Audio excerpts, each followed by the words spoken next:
We will proceed the roll call. We will start it now. France? Yes?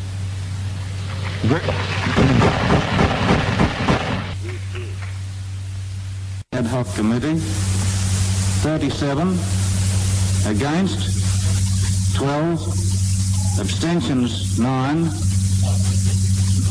and I therefore formally declare Israel admitted to membership in the United Nations. Oswaldo Aranha, herói ou antissemita? Por Moshe Ben Shalom. Introdução: raça indesejada. Sempre presenciei, judeus messiânicos ou não, orgulhosamente ostentando a premissa verdadeira de que foi um brasileiro que teve voto decisivos o qual pesou a favor do ressurgimento do Estado de Israel. O que a maioria não imagina é todo o pano de fundo vergonhoso por trás deste fato.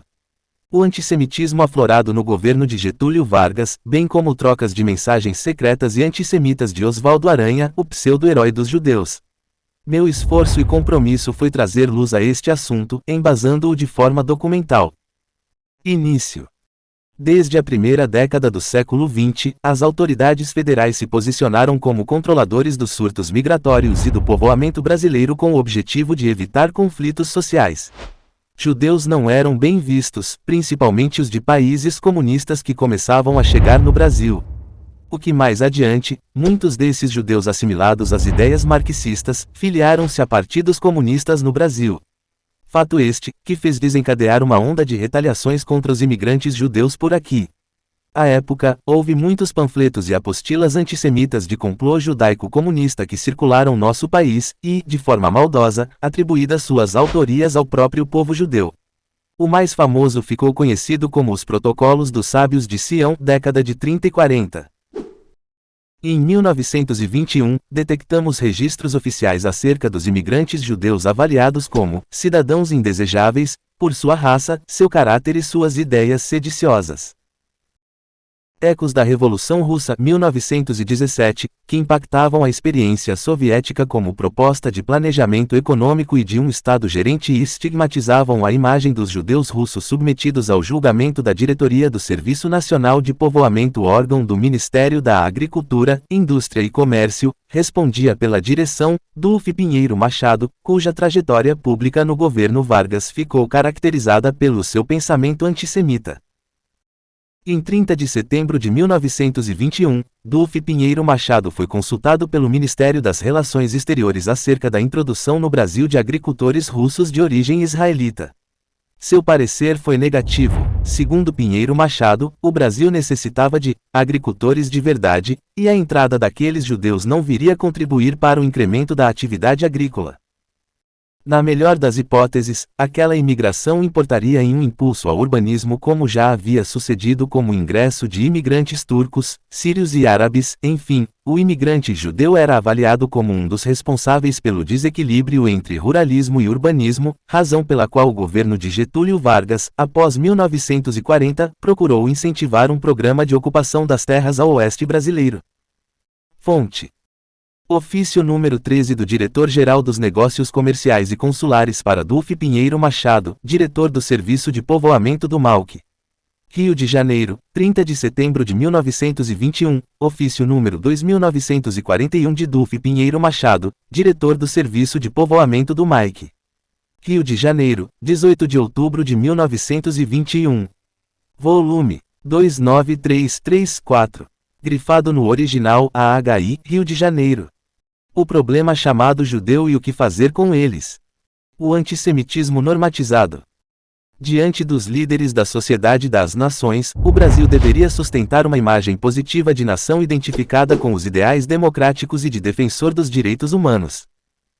A fim de sustentar a pose no cenário internacional, internamente, o governo brasileiro despachava leis instituídas por circulares secretas, pois, de outra forma, se tornaria pública a indisposição do Brasil em lidar com o problema da imigração judaica.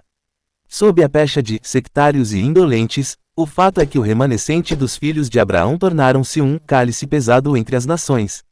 O problema era a hipocrisia. Todos os diplomatas do mundo queriam parecer humanitários e politicamente corretos, mas ninguém queria, de fato, ter de lidar com eles.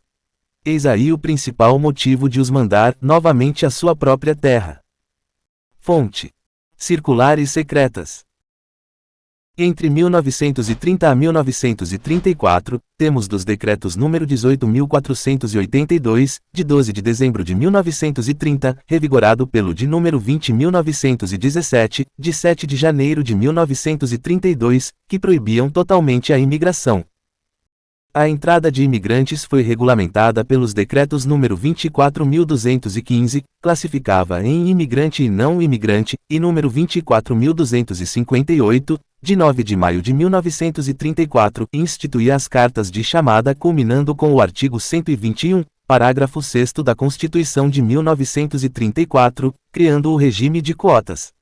Este foi revigorado pelo artigo 151 da Constituição de 10 de novembro de 1937.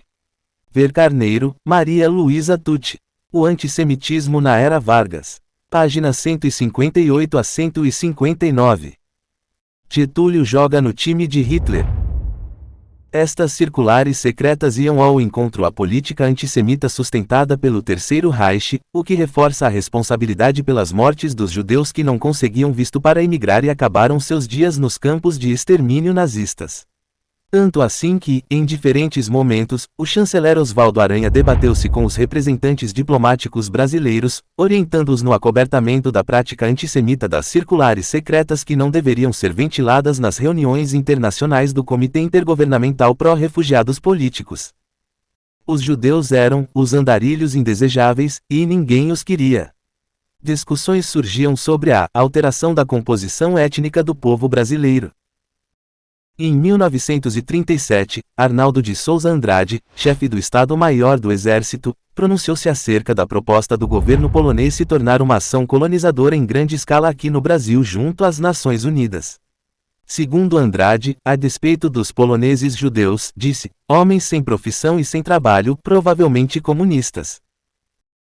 Ponderando as vantagens e desvantagens da imigração judaica, Hildebrando Ascioli, da Secretaria das Relações Exteriores, chegou à conclusão de que ela não era conveniente, pois modificaria sensivelmente a composição étnica do tipo brasileiro, com predominância, provavelmente, do elemento judaico.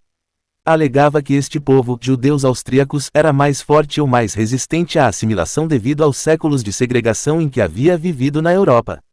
Exigindo a adoção de rígidas medidas restritivas à imigração, Ascioli argumentou que, caso isso não fosse feito, os judeus transformariam o Brasil na pátria de Israel, fato que nem na Palestina eles haviam conseguido. Fonte: Ofício secreto de Hildebrando Ascioli, da Secretaria das Relações Exteriores para Oswaldo Aranha, Ministro das Relações Exteriores. Rio de Janeiro, 22 de abril de 1938.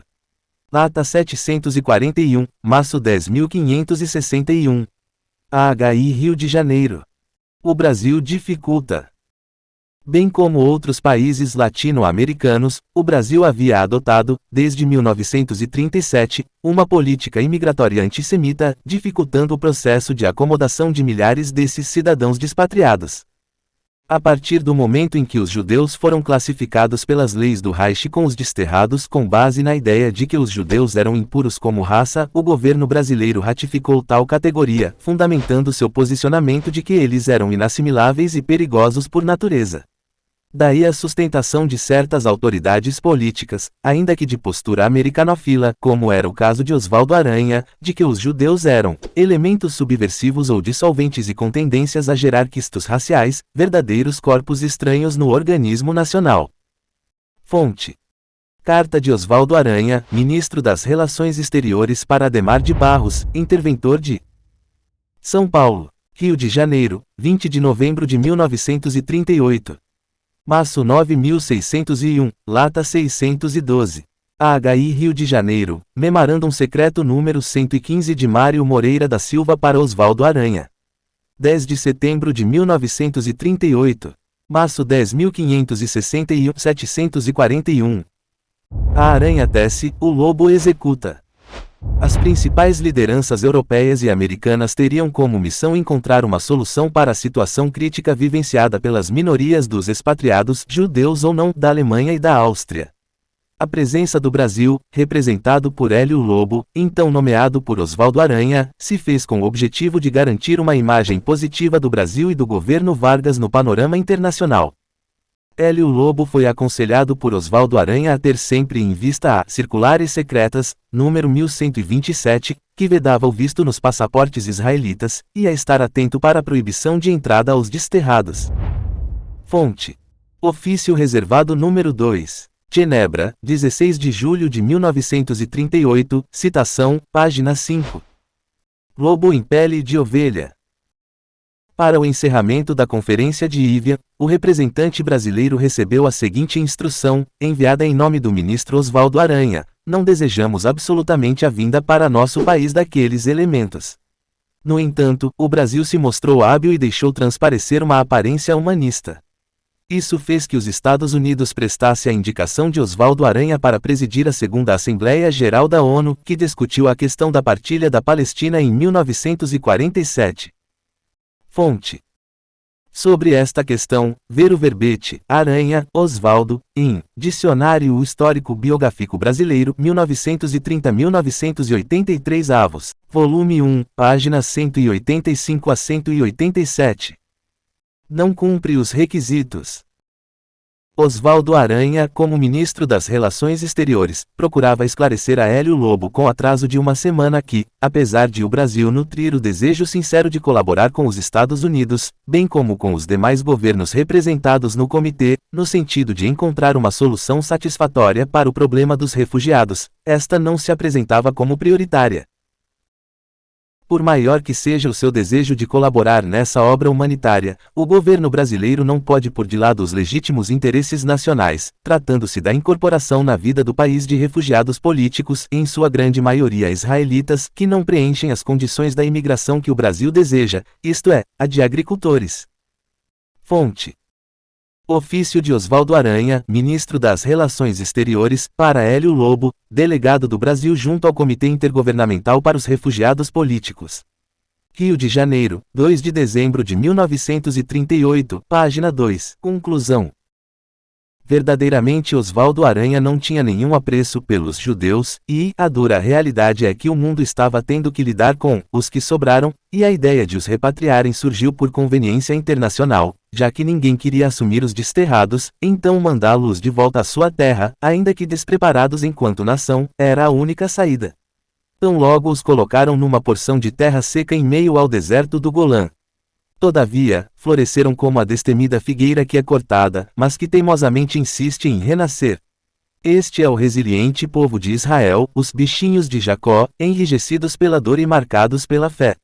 Até o ímpio abençoa quando se faz necessário cumprir as profecias. O povo de Israel vive.